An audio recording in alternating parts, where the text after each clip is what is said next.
You don't just come into baseball unless you're special. And you find yourself already in your dream at the major league level. It takes work, it takes dedication, it takes commitment, it takes effort, it takes attitude. And sometimes it takes, just go through this museum, the things that it took for these guys to finally get recognized. It's still happening out there. And they got computers, they got all kind of stuff that interests them. But it costs to play baseball. You need balls, you need gloves, you need a field to play on. And in the inner cities, there's very few areas in the inner city, especially in New Orleans, that they have fields that are good enough that those kids can go out there and play.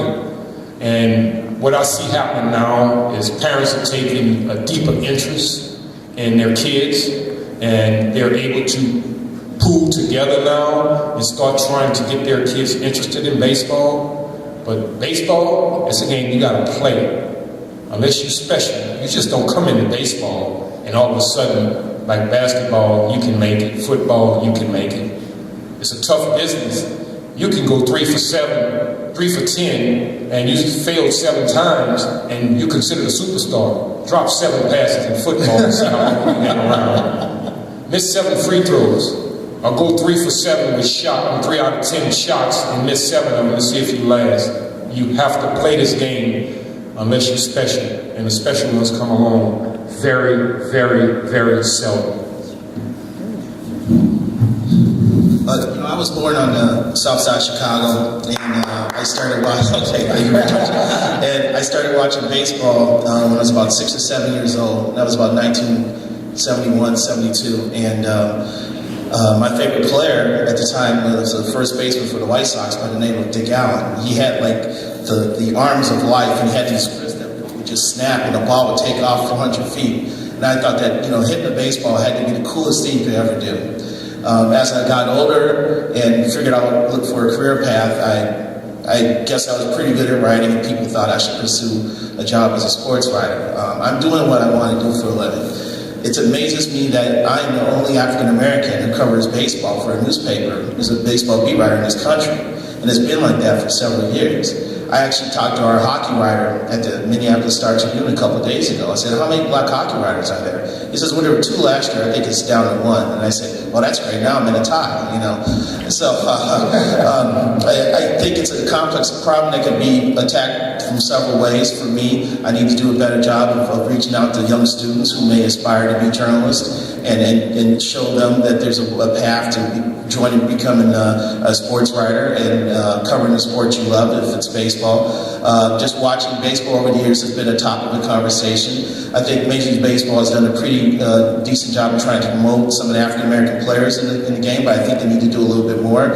I think the RBI program is a great idea, but you got to figure out a way to maybe inject some, well, I may not say that, but I was going to say inject some steroids in an RBI program, but steroids are not good. But I think we need to find a way to enhance and grow the RBI program into something that the nation can embrace. And just provide something for youngsters to look up to and to aspire to be. I think it's very possible. I was just telling Reggie on the side here, sometimes the structure is going to help as well, because the NCAA provides 11.7 scholarships for baseball teams.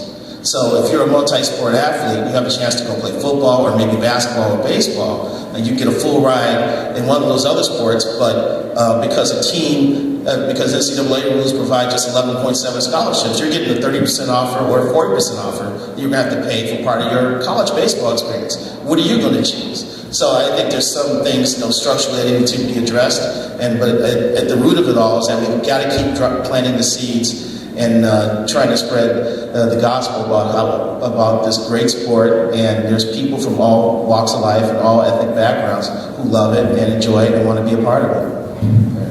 To echo what they just said, and you're absolutely right about the gospel of it. For me, I think about myself, why was I a major league player? The reason why I was a major league player was because of my parents being able to give me the necessary tools to be able to play the game. Number two is being able to have coaches that were able to instill in me not just the game itself, but who I was as a person when I stepped out on the field. So am I a team player? Am I a guy that supports everything that happens, in the game itself, along with playing the game, as well. And number 3, I think the most important thing is it's so much money to play this game. They talked about you gotta have gloves, you gotta have shoes, you gotta have the field, you gotta have all these things.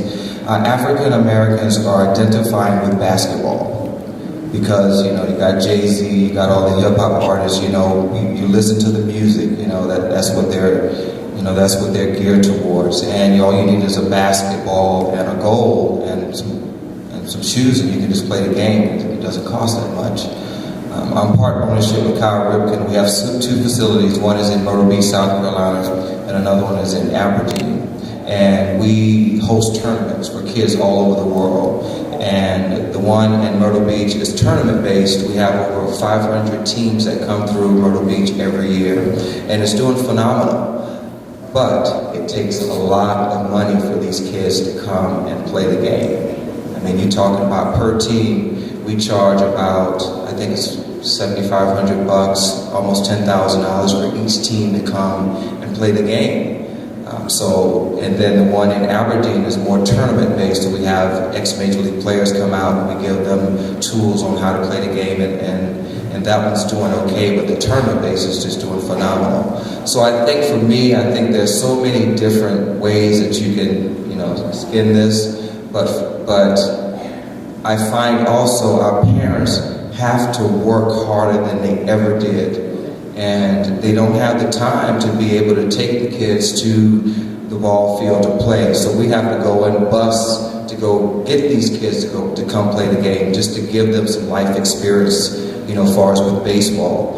So there's so many ways, you can think about this, but I will say it's just really trying to advocate and just trying to continue to put it out there and letting our kids know that this is a way out as well, because I will say the Dominican Republic kids and know that baseball is a way out for them. This is how they get out of their life in the Dominican Republic, and realizing baseball will give them that opportunity. And that's what we need to re-educate our generation of kids in African American community, is that baseball is also a way out for you as well. And I'll add to that, Tracy, as an institution, the Negro Leagues Museum remains committed to making sure that we can help create opportunities for urban kids to play baseball.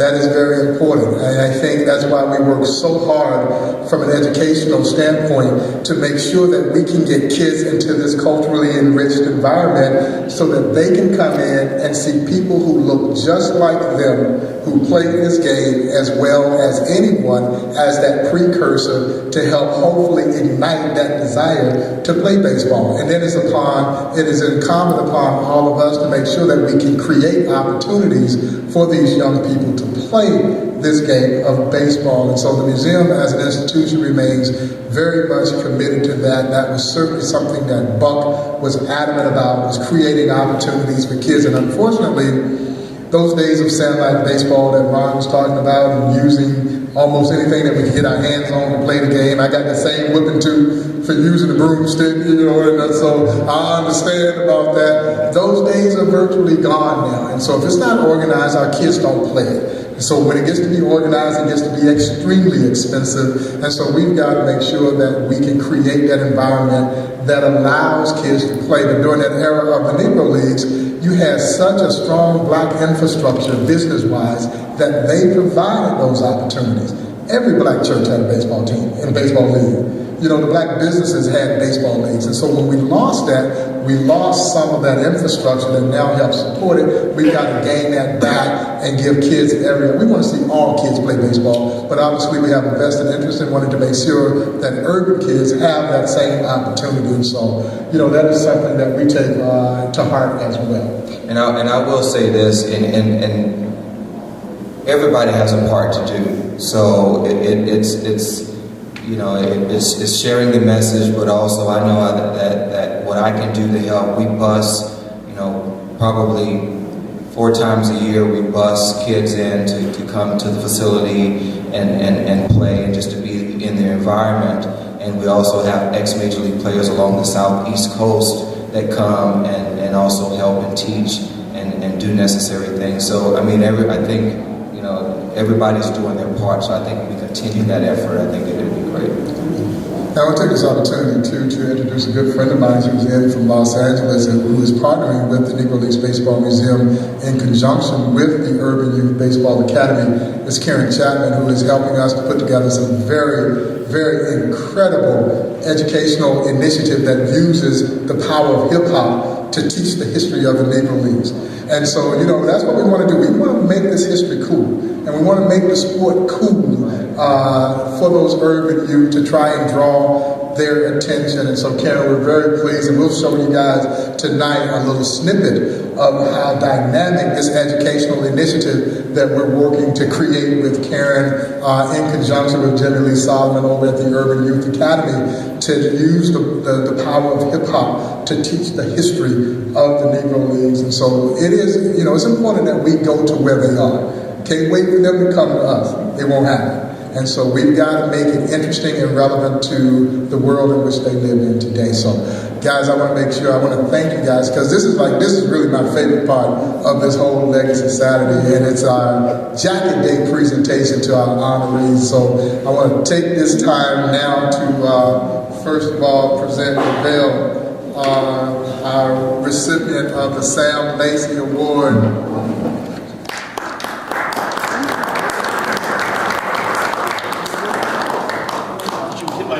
Well, if we get another size. I wasn't expecting this, man. Thanks a lot. You're very welcome. This is a big part of my day. And then, of course, Mr. Washington, it's so wonderful to have you here. Thank you. I suppose you didn't expect this.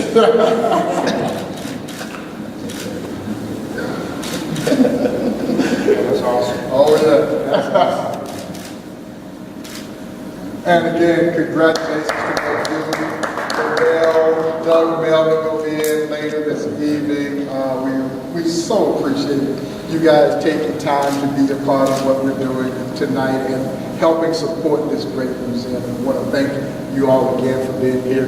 Thank you all for coming to be here with us today. And we hopefully will see some of you guys here tonight for the Legacy Awards, for those of you who might be here for dinner tonight, and then of course at 8 o'clock over at the gym theater. So thank you all so much.